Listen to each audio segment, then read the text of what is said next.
El abuso y la explotación sexual infantil son fenómenos, crímenes, problemas y lastres sociales de magnitud graves, alarmantes, desgarradoras, que afectan a las sociedades de todo el mundo sin que importen fronteras geográficas, económicas ni culturales. Explotación y abuso sexual de menores en la República Dominicana. Una de las revelaciones más impactantes sobre explotación sexual infantil internacional proviene de la base de datos de la Organización Internacional de Policía Criminal, Interpol, que contiene más de 4.3 millones de imágenes y videos de abuso sexual infantil que han ayudado en la identificación de más de 35,000 víctimas en todo el mundo. Su existencia y el volumen masivo de contenido son recordatorios de la naturaleza generalizada de un crimen que afecta más severamente a los más jóvenes. Según esta data de la Interpol, el 84% de las imágenes de actividad sexual explícita y más del 60% de víctimas no identificadas se encuentran en edad prepuberal. Eso significa que son generalmente niños y niñas menores de 10 años. En una revisión sistemática y metaanálisis que abarca 55 estudios de 24 países, se proporciona un contexto adicional. La prevalencia del abuso sexual infantil varía entre un 8 y un 31% para las niñas, entre un 3 y un 17% para los niños, con aproximadamente 9 niñas de cada 100 y 3 niños de cada 100 siendo víctimas de relaciones sexuales forzadas. UNICEF aporta otra dimensión a esta crisis. Al menos 120 millones de niñas menores de 20 años, esto es aproximadamente 1 de cada 10 niñas menores de 20 años, han sido forzadas a realizar actos sexuales. Además, el 90% de las adolescentes que informan sobre sexo forzado dicen que su primer agresor fue alguien que conocían, generalmente un novio o esposo. Esta estadística destruye completamente la idea errónea de que los extraños son los principales perpetradores de violencia sexual contra los niños, niñas y adolescentes. Escuche bien, quienes agreden a los menores están lo más cerca posible y conviven naturalmente en su entorno. El hecho de que muchas víctimas, incluyendo millones de niños y niñas, no revelen su abuso es consecuencia directa de esta realidad y subraya la naturaleza oculta de la misma. Las implicaciones de estos hallazgos sugieren la urgente necesidad de actuar globalmente para combatir este crimen, ya sea mediante el desarrollo de marcos legales robustos, sistemas de apoyo integrales para las víctimas y sobre todo medidas preventivas efectivas. Las campañas de educación y concienciación son cruciales para cambiar las actitudes sociales y romper el silencio en torno a este tema. A ver si se invierten mejor los presupuestos que les son asignados a las instituciones responsables. Nos urge, como humanidad, crear entornos seguros para los niños y niñas, adolescentes, tanto en el ámbito físico como en el ámbito digital. Con el uso creciente de nuevas tecnologías, niños, niñas y adolescentes han encontrado nuevos escondites para pasar tiempo importante y es allí donde se exponen más, como nunca antes, a una nueva vulnerabilidad, la explotación sexual en línea, como uno de los principales riesgos del mundo digital. ¿Usted es responsable de un menor? ¿Qué está haciendo para garantizar su seguridad? Es hora de que empiece su propia evaluación.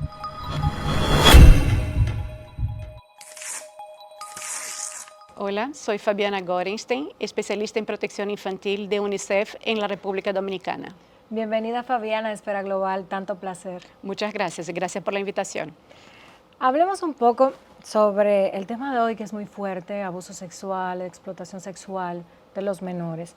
¿Hay diferencias conceptuales y en el plano legal entre maltrato sexual, agresión sexual, violencia sexual, explotación sexual? Es muy buena pregunta, porque eso siempre es una cosa que confunde, ¿no?, Sí. la sociedad en general, porque, o sea, no somos todos expertos y no tenemos que serlo, ¿no? Entonces, o sea, de manera general se dice que hay 4 tipos de violencia. La psicológica, la física, la sexual y ahora estamos trabajando también con el tema de la violencia en contextos de Internet, la violencia digital. Entonces, eso es como si fuera un grande concepto sombrilla con sus especies, ¿no? Para complicar un poquito más, adentro de la violencia sexual también tenemos distintas categorías porque son, o sea, un fenómeno demasiado variado. Entonces, la primera que abordaría es el tema del abuso sexual. Entonces, el abuso sexual es cualquier utilización de un niño, niña o adolescente inferior a 18 años con la intención de gratificar sexualmente a un adulto. La diferencia de la violencia sexual entre adultos y entre personas menores de edad es que se entiende que las personas menores de edad no tienen capacidad civil para consentir en una relación sexual y que por general las relaciones sexuales entre una persona adulta y un adolescente conllevan una diferencia de poder tan grande que son consideradas abusivas y de ahí viene la expresión abuso sexual. Por otro lado, hay también situaciones donde un adulto usa un adolescente, un niño, en situaciones sexuales, pero en cambio de un pago que puede ser en especie, económico o por facilidades. Cualquier tipo de dádiva. Cualquier tipo de intercambio que se puede decir financiero o en especie a cambio de una relación sexual. Entonces, a ese tipo de situación que conlleva el contenido de explotación económica en dinero o en especie, llamamos de explotación sexual. Entonces, ahí son las dos grandes vertientes. Muy bien. Partiendo de sus observaciones como expertos en el tema y a nivel institucional, ¿cuál es la situación de los niños, niñas y adolescentes dominicanos frente a estos crímenes y conductas antisociales? Eso es un tema que nos apasiona mucho a nosotros de UNICEF, ¿no? Porque lamentablemente América Latina es considerada la región de la violencia. Sí. O sea, no hay otra región del mundo. Uno piensa, ay, difícil, qué difícil debe ser vivir en ese momento en África, en Europa del Este, con el conflicto en Ucrania, o qué difícil vivir en Oriente Mediano, con la guerra entre Israel y Palestina, o en Siria. Pero lo que nosotros vemos y nos da mucha tristeza es que qué difícil ser niño o niña en América Latina. Sí. Y qué difícil ser niño o niña en la República Dominicana con los índices de violencia que tenemos.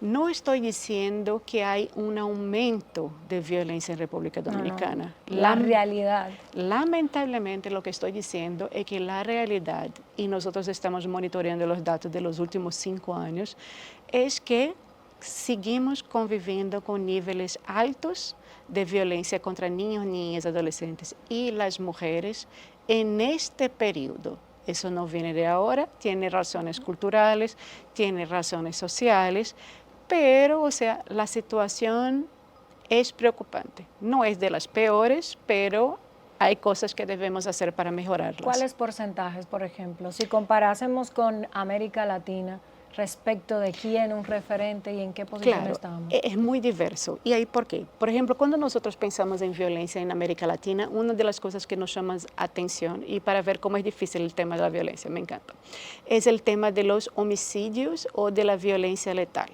Justo en ese indicador sale muy mal Honduras, Colombia, México y Brasil, de donde soy yo.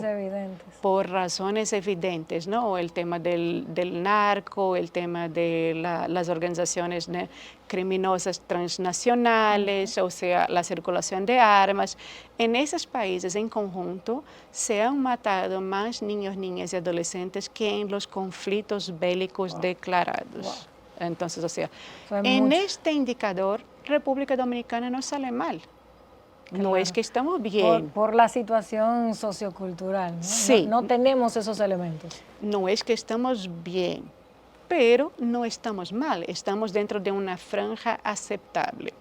Ahora, ¿cuál es el otro problema? Para conductas tan amplias como castigo físico, maltrato, hay muchos países de la región que no colectan datos. Entonces ahí queda una brecha muy grande. Sin embargo, UNICEF en la América Latina ha realizado un estudio regional el año pasado y fue una revisión de literatura que logró comparar como 14 países de la región. Y en esos 14 países logró identificar 3 tipos de violencia que son las más prevalentes en la región. La primera, como les había comentado, es el tema de la violencia armada, la violencia letal, el tema de los homicidios, ¿no? Y eso es un tema que caracteriza mucho a América Latina. No caracteriza a República Dominicana, pero lamentablemente Como conjunto, sale a nuestra región. Y ahí hay un tema de una serie de recomendaciones y acciones que hay que llevar, ¿no? El segundo tema que es más prevalente en nuestra región es el castigo físico usado como instrumento de educación. Que culturalmente estamos ahí arrodillados. Lamentablemente. Entonces, o sea, ese tema que es un tema cultural y es un tema que solo parcialmente el derecho penal tiene una contribución, pero es un tema tremendamente preocupante. Nosotros chequeamos, y ahí les puedo compartir los datos, la cantidad de personas ingresadas en los hospitales públicos de República Dominicana por situaciones de maltrato. Y por maltrato entendemos agresiones físicas, ¿no? Y ese número sobrepasa los 7,000 casos. De niños específicamente, no, generales, pero casi 30% de esos casos son de niños, niñas y adolescentes. Oh, wow. Entonces, o sea, es una franja significativa, porque de 0 hasta 60 plus, o sea, una franja muy grande, casi 30% son de niños, niñas y adolescentes. Increíble. La franja etaria más afectada de manera general es la de mujeres de 19 a 29 años. Esta es la más afectada o la que más busca atención médica, porque todavía, Claro. o sea... Hay quienes lo ven incluso natural. Es que tú me estás hablando y creo que en mi lóbulo frontal está el recuerdo de la chancleta, de la madre, de la abuela, como del medida cinturón, sí, de las uñas, del maltrato verbal, que ahí ya separamos sí, en otra categoría, pero del físico que aparece en horrible. adición al verbal. O el palo, O el que palo. es terrible, o el guayo para arrodillarte durante horas. Una serie de circunstancias, o sea, es otra vez una gama muy variada, con consecuencias también muy variadas, que es que nosotros asumimos que si este tipo de situación conlleva un registro hospitalario, eso significa que esa violencia pasó de ser una cosa con consecuencias levianas para convertirse en una situación de salud pública que conlleva ingresarlos. Entonces vemos con mucha preocupación ese dato de salud, de que 30% de todos los registros de maltrato son de niños, niñas, adolescentes. Con este dato, Fabiana, voy a tener que interrumpir, y no quiero hacerlo porque tenemos compromisos comerciales, pero vamos a la pausa y retornamos para que puedas desarrollar ese punto en específico. A la pausa.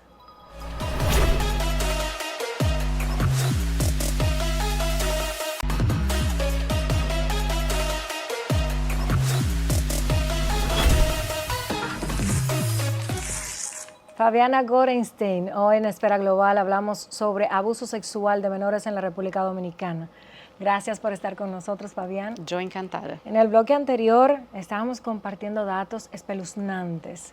Este factor cultural que ha normalizado el maltrato y la violencia en la sociedad dominicana y pienso que en muchos de nuestros pueblos latinoamericanos. Y esa cifra del 30%. De los casos de maltrato, pero hay otras cifras aún peores, ¿no? Entonces, o sea, le comentaba rápidamente que una de las cosas, de las tareas pendientes que tenemos con la sociedad dominicana es revisar y separar claramente qué es educación y qué es violencia. Exacto. Y que no es necesario para nada prescindir de violencia para educar a un niño. Se puede tranquilamente, o no tan tranquilamente, pero se puede poner límites a los chicos y chicas que van creciendo sin necesariamente utilizar la violencia. Decía la abusadora del caso reciente del menor de la Altagracia, que fue muerto, torturado, mutilado. decía en alguna declaración que el niño se portaba mal y que ella lo castigaba con cuchillos, con no sé cuántas cosas. El niño perdió dientes, perdió los genitales, pero es un factor grave. Eso, por supuesto, es un caso que sobrepasa, pero, o sea, a mí me da mucha tristeza porque de esos casos que yo puedo ver los datos, yo no tengo acceso, como debe ser, a los casos individuales. Entonces, nosotros sabemos de los casos individuales cuando llega a la prensa, como este caso, que es, o sea, no tengo palabras para describir ni lo que pasó a ese niño. Es horrendo. Y, o sea, es horrendo, es después de inaceptable, si hay una palabra para definir eso.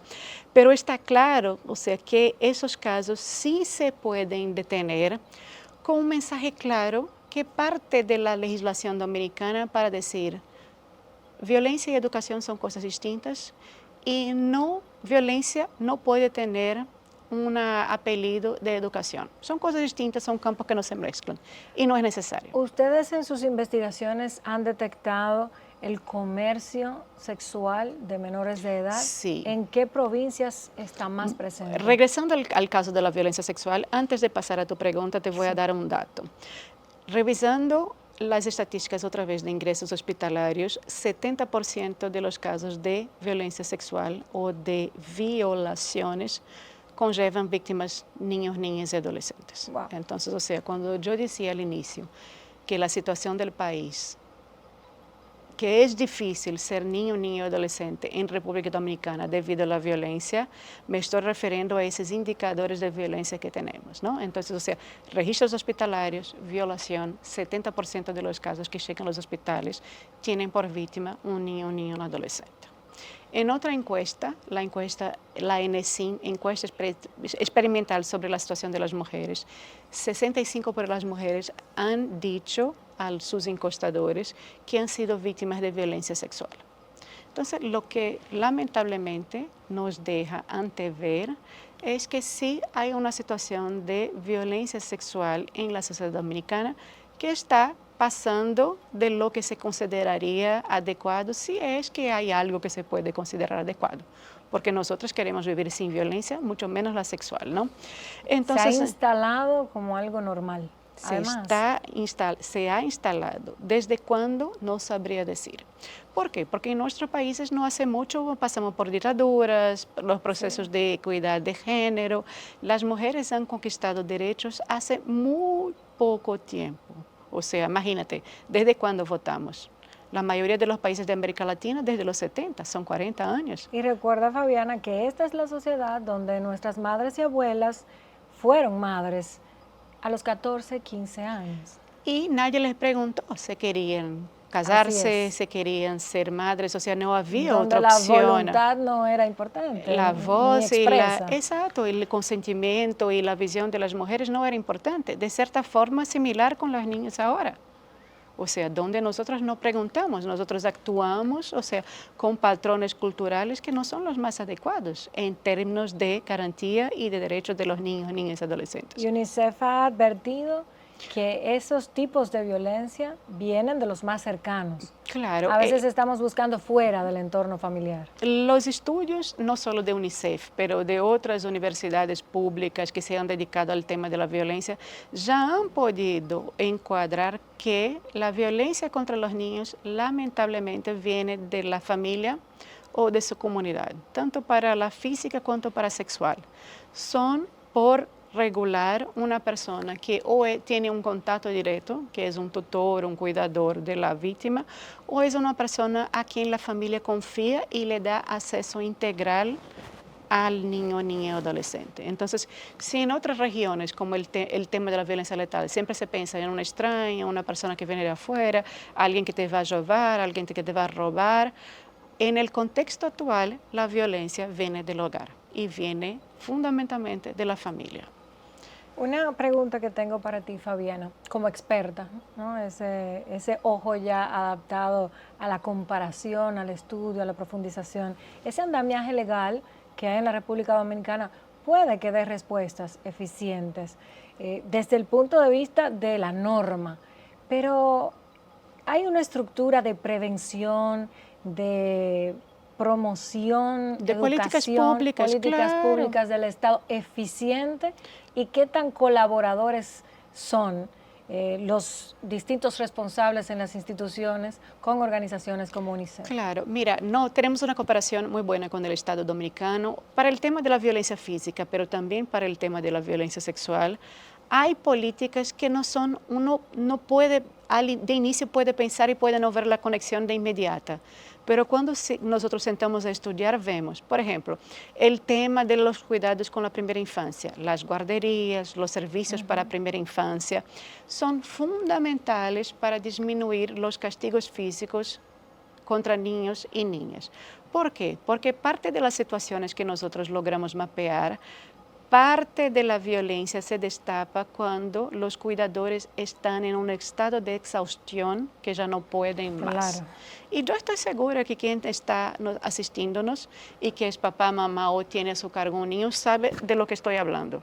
Los queremos, los amamos, pero hay un momento que decimos no puedo más.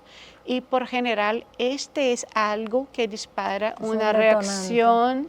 Es un detonante, es algo que dispara una reacción no proporcional con la situación. Entonces, o sea, uno puede decir, pero wow, guarderías, servicios de primera infancia, fundamental. En este momento, INAIP con sus centros alcanzan a menos de 30% de la franja. Entonces, o sea, número uno, tenemos que extender. Es insuficiente. O sea, estamos por debajo de la demanda y necesitamos ampliar eso para garantizar un futuro mejor para padres y madres y para niños. Punto uno. Número dos, crianza positiva. Superar la cultura de que yo pego porque te quiero y la violencia es una expresión del amor. No, usamos crianza positiva, usamos otros referentes. Hay herramientas, hay formas, hay maneras y necesitamos diseminar eso. Trabajo con familias. Punto 3, necesitamos cambiar la legislación. Sí. El Código Penal actual dice que el castigo físico bien aplicado en el contexto de educación no es violencia. Retrógrado y violento. Es violencia. Necesitamos eliminar esa excepción. No para meter preso a las familias, pero para señalizar que las cosas se han separado. Sería Educación el va para un lado. El cambio cultural que estamos esperando. Exactamente. Y ya tenemos evidencia de 14 países que han hecho este cambio legal y han ingresado con un marco de políticas públicas robusto y esto ha producido el cambio deseado. La otra cosa que nos falta en el Código Penal es que falta una definición clara de que en qué edad un adulto puede mantener relaciones sexuales con adolescentes. Ahora lo que tenemos en la ley del Código de Infancia y Adolescencia es que no puede haber una diferencia más grande de que 5 años. Pero, o sea, yo y los expertos internacionales no consideran adecuado que una persona de 17 años o 18 incompleto tenga relaciones sexuales con una de 13. 22, 23. 13. Sí. Hay una diferencia muy grande en términos de experiencia de vida, de capacidad de comprensión. De desarrollo. Físico, mental, emocional. Exactamente. Entonces, también ahí es una cosa que tenemos que cambiar. Son vacíos pendientes y que sirva a Esfera Global y tu participación, que seguro la vamos a tener en otras ocasiones para seguir desarrollando el tema, como una voz de alerta y un llamado, porque nos compete a todos. Exactamente, es un deber de la ciudadanía. Gracias, Fabiana, ha sido interesantísima tu participación, tus aportes y bienvenida a la República Dominicana siempre. Gracias por el trabajo que estás realizando desde UNICEF. Continuamos.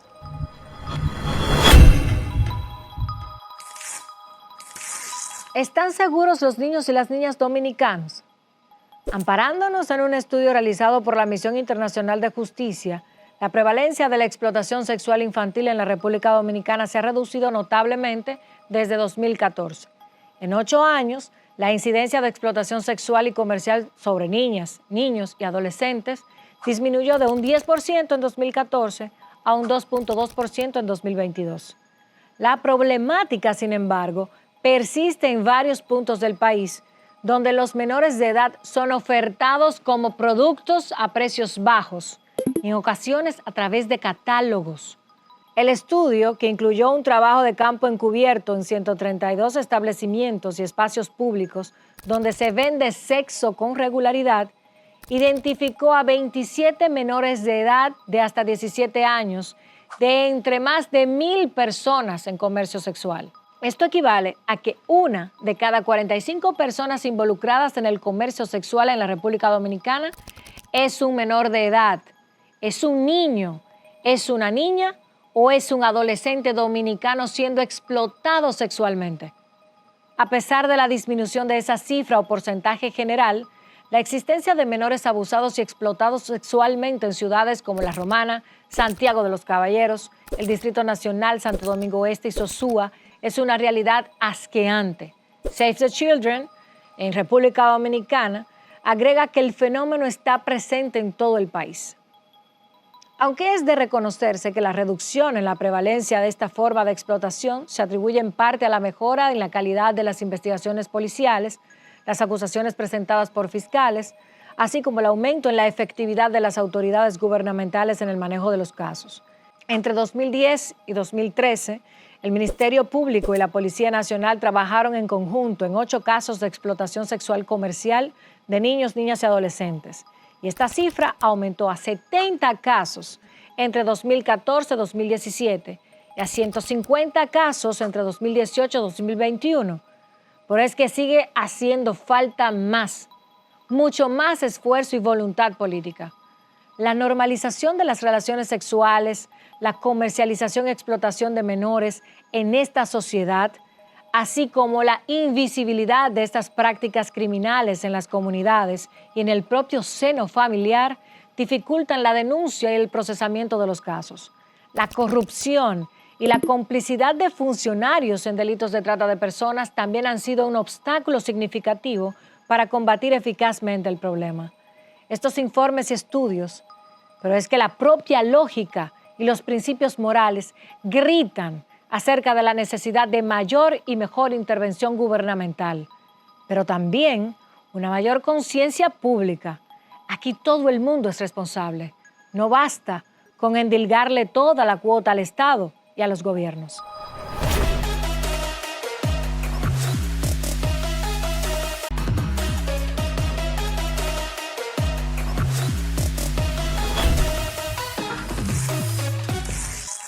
Cuando uno revisa la prensa y quiere obtener información sobre el tema del abuso, la explotación sexual infantil, agresiones de todo tipo, se sienta y escribe, por ejemplo, la frase abuso sexual o violencia sexual en contra de menores de edad en la República Dominicana. Usted sale despavorido, sorprendido, escandalizado, perturbado y atormentado con la cantidad de casos espeluznantes que hay en nuestro país. Vamos de adelante para atrás y les cito algunos casos recientes. Apenas iniciaba el 2024, en enero, explotaba en los medios de comunicación el caso del pelotero de Grandes Ligas, Wander Franco, con la menor de 14 años que filtró información a través de videos y fotografías en redes sociales sobre su relación con el pelotero de 22 años, cuya investigación había iniciado en julio de 2023, luego de que la Dirección de Niños, Niñas, Adolescentes y Familias recibiera denuncia anónima.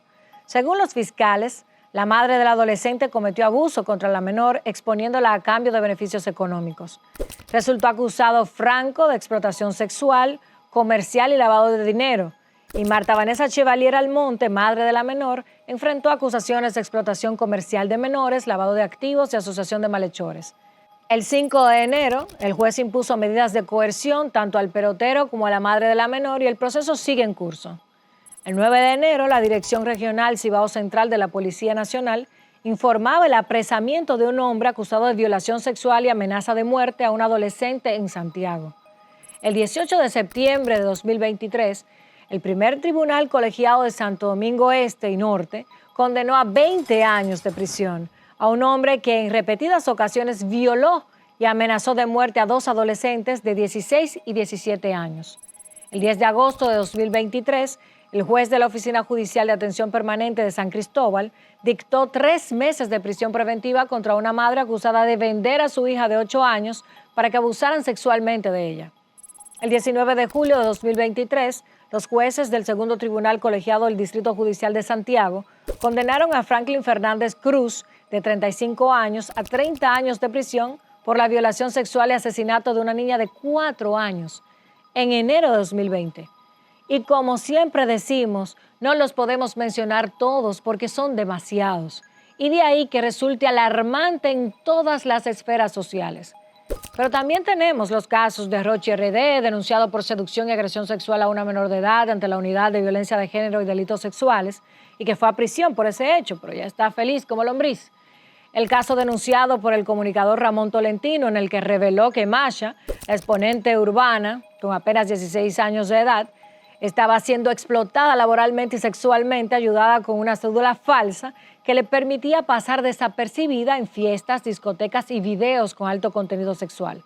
En el pasado no tan reciente, también existen casos lamentables de personas públicas, como el caso de Kanki el payaso, condenado a 12 años de prisión por abusar sexualmente de un menor de edad, y fueron 3 los querellantes entonces. La condena del comunicador Pablo Ross en 2019, a quien el Ministerio Público sometió a la justicia por cometer incesto en perjuicio de su hijastra menor de edad, o el caso del ex embajador del Consejo Nacional de Frontera, Dionis Santana Cuevas, acusando en 2018 de violación sexual en perjuicio de su hijastra de 14 años.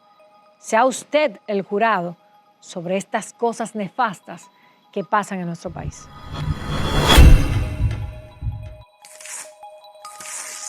Hola, soy Luis Isidro Ortega, psiquiatra. Soy encargado de la Unidad Infantil de Salud Mental del Hospital Santo Socorro.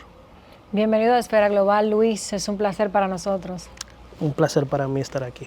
Háblame de esta unidad que tú coordinas en el Hospital Santo Socorro.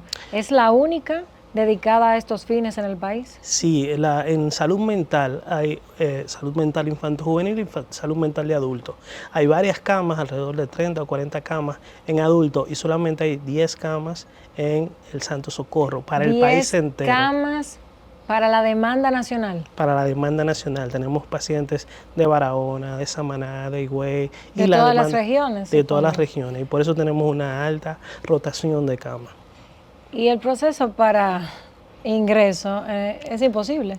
Es muy difícil porque los pacientes duran alrededor de 15, 20 días ingresados, y por las pocas camas que tenemos hay mucha demanda. Imagínense que alrededor de 300.000 niños van a tener algún padecimiento de salud mental, y de esos 300.000, alrededor del 10%, que son 30.000, van a necesitar una hospitalización de salud mental.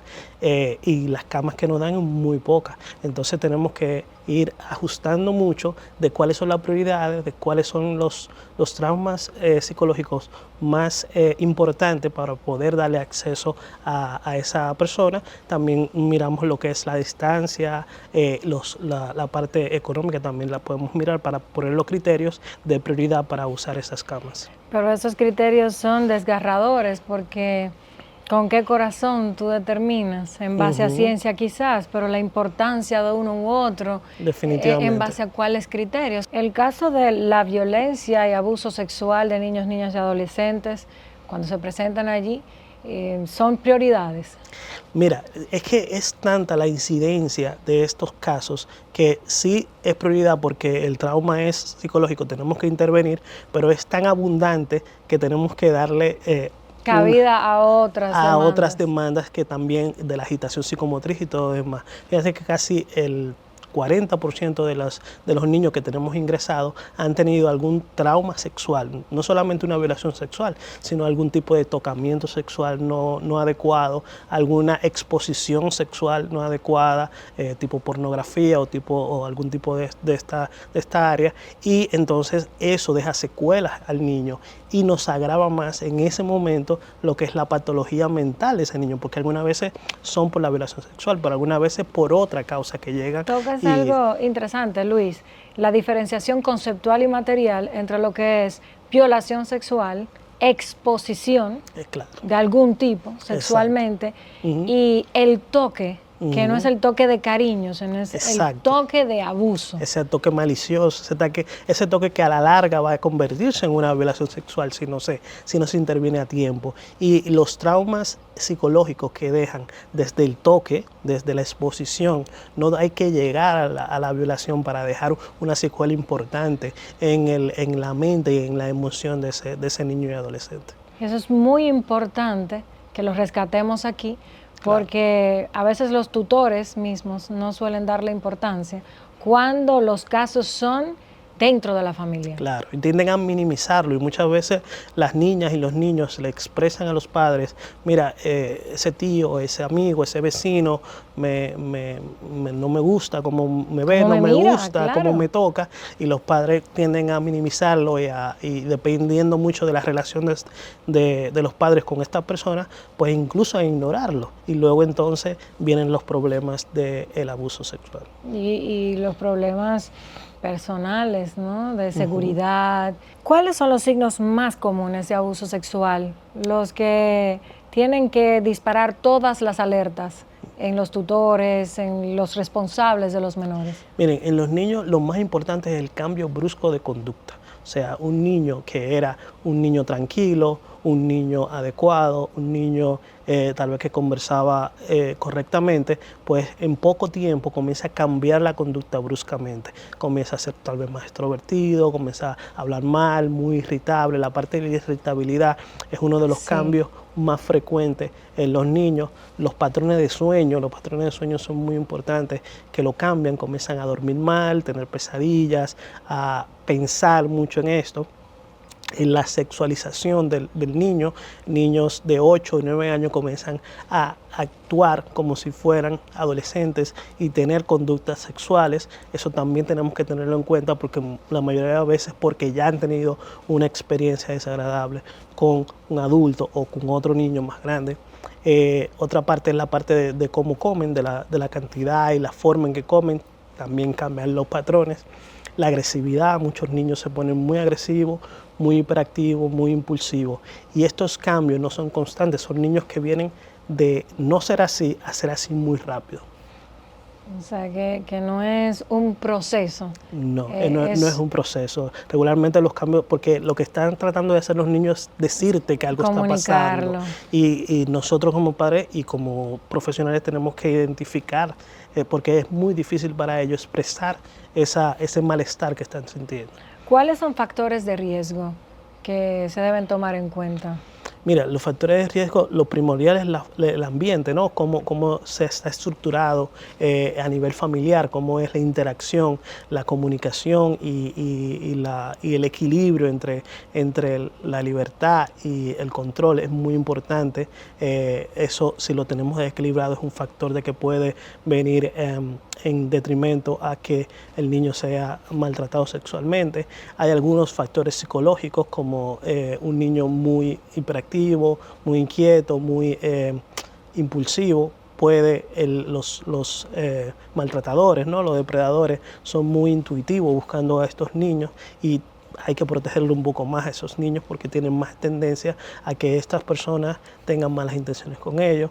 El estrato social tiene que ver como factor de riesgo. El factor socioeconómico. Claro, las personas que tienen menos recursos económicos tienen más probabilidades de tener alguna violación sexual o contacto sexual inadecuado. El estatus también académico del entorno, de la familia, protege o no en cuanto a los niños. Entonces, dependiendo de este factor socioeconómico, fácilmente podemos mapear en nuestra geografía cuáles son las zonas más vulnerables. Lo que podemos es intervenir adecuadamente y disminuir esa alta incidencia que tenemos de conductas sexuales aberrantes en nuestros adultos, porque si intervenimos zonas pobres y hacemos psicoeducación, hacemos intervención y mejoramos el ambiente, creamos lugares seguros para niños, entonces van a tener menos posibilidades de tener este trauma sexual. Luis, vamos a una breve pausa de comerciales. Gracias por compartirnos información tan valiosa. Gracias. Vamos a la pausa.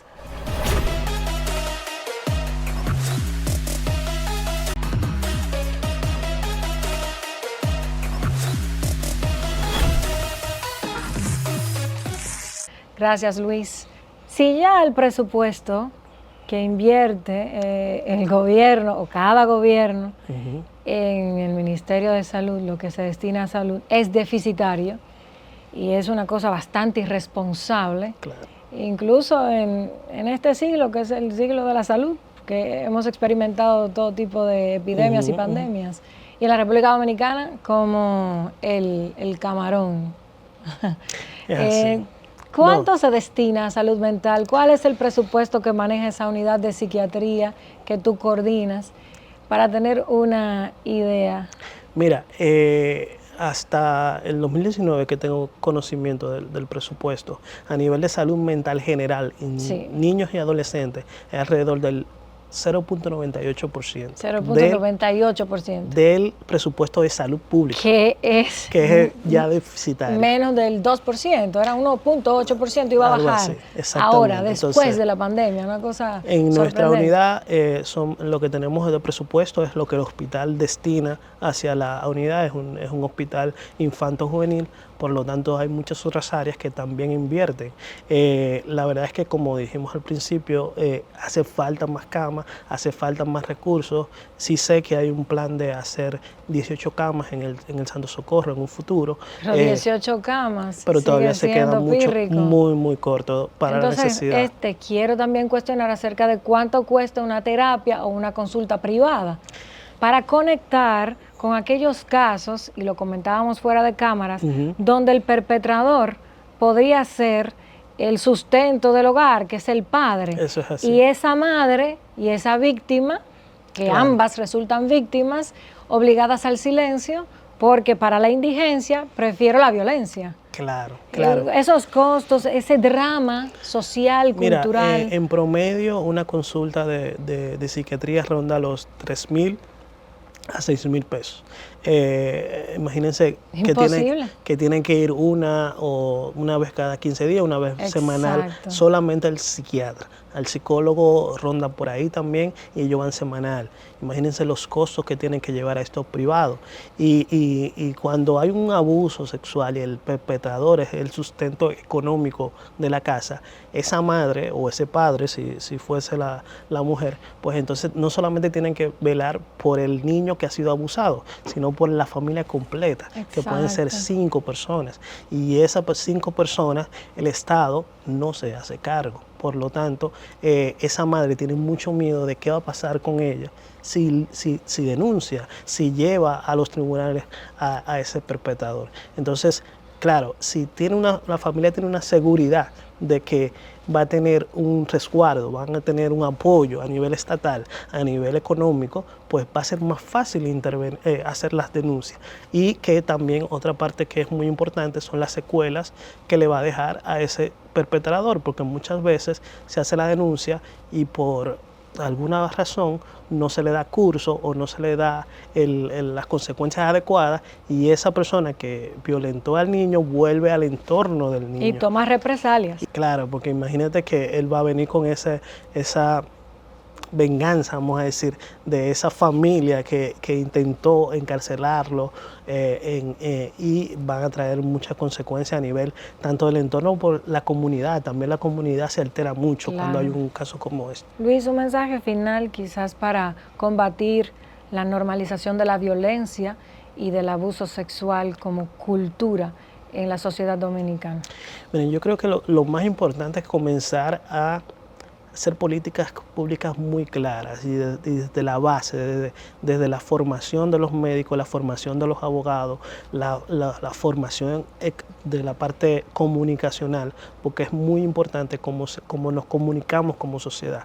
Como tú dices, si normalizamos la sexualidad en el ámbito urbano, en el ámbito comunicacional, pues nuestros niños van a desarrollar una asexualización, ¿no?, muy grande. Entonces hay que tratar de cómo manejamos la información, de cómo tratamos e intervenimos cuando hay un evento así, para poder disminuir estos casos y hacer un plan a largo plazo para poder intervenir, porque la verdad es que las secuelas traumáticas que nos está dejando a nivel social, este problema sexual, pues han sido muy grandes. Gracias, Luis. Yo creo que como sociedad, si lo hemos padecido tanto y durante tanto tiempo, podemos invertir todo el tiempo necesario para superarnos. Yo espero. Gracias por esta participación tan interesante. A ti. Continuamos.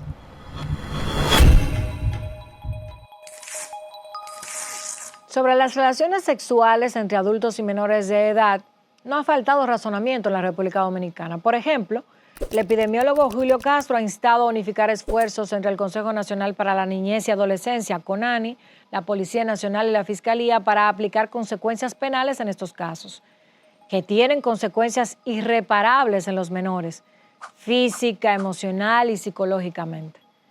La percepción de que las relaciones sexuales entre adultos y menores son normales es un factor que dificulta la problemática y, según psicólogos y psiquiatras, el tema económico, el nivel social, el nivel cultural suelen estar presentes en estas relaciones. Además, una indefinición legal en nuestra estructura jurídica.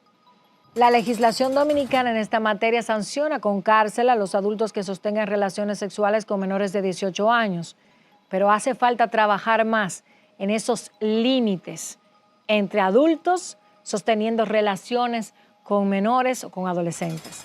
Dígase que la ley número 136-03, Código para el Sistema de Protección y los Derechos Fundamentales de Niños, Niñas y Adolescentes en la República Dominicana, contiene disposiciones destinadas a proteger a los menores ante cualquier forma de abuso, incluido el sexual. Y el Código del Menor establece claramente la edad de consentimiento y criminaliza cualquier actividad sexual con menores de esa edad.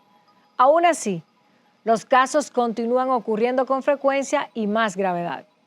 Recientemente, en enero de 2024, la República Dominicana entera se estremeció ante la muerte de un menor de 8 años de edad al recibir 147 heridas, presuntamente de manos de su tía, hermana de su padre, quien le cuidaba, en Verón, provincia de la Altagracia.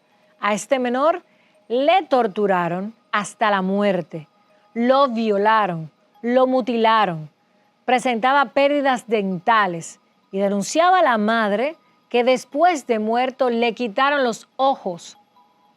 La mujer detalló que utilizó un cuchillo, un machete, un cable para amarrarlo y otras herramientas para propinarle los golpes, porque el niño tenía una mala conducta. Según UNICEF, y volvemos a poner la alerta, el abuso sexual contra menores es causado mayormente por personas cercanas a ellos, padres, padrastros, madrastras, familiares en todo el orden sanguíneo. Tenemos desafíos significativos en la implementación y aplicación de las leyes. Hay brechas que impiden la protección y apoyo a las víctimas. Faltan recursos. Falta sensibilidad en el proceso para evitar la estigmatización de las víctimas. No hay conciencia pública sobre el abuso sexual infantil. Hay corrupción y falta capacitación adecuada entre muchos de los funcionarios responsables de hacer cumplir la ley. Ya estamos encaminados en la persecución y penalización de estos actos. No lo es así tanto en la prevención, seguimiento, apoyo psicológico, médico y legal adecuado a las víctimas, también a los familiares. Esto incluye la creación de un entorno seguro donde las víctimas puedan denunciar sin miedo a la estigmatización, la revictimización y a las represalias.